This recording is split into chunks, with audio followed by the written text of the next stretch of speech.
اپنی نسل نو کو بتلائیں کہ وہ نسل نو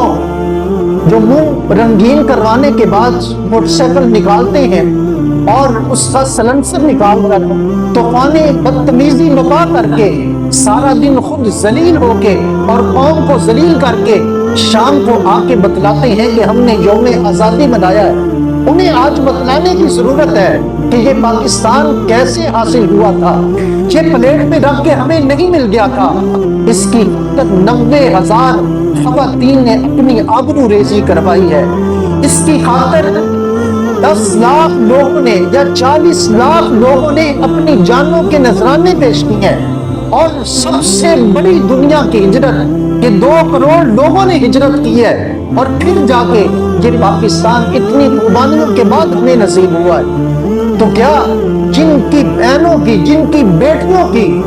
عزت اور آبرو ریزی کی جائے، عزت کو پامال کیا جائے، کیا وہ اپنے منہ رنگین کر کے باہر جا کے ناچتے ہیں؟ کیا وہ ہاتھ میں باجے پکڑ کے باہر سڑکوں کے اوپر طوفان بدتمیزی برپا کرتے ہیں؟ کیا جن کی بہنوں کی عزت لوٹی جائے، جن کی ماں کی عزت لوٹی جائے، کیا وہ اس طرح سے طوفان بدتمیزی برپا کرتے ہیں؟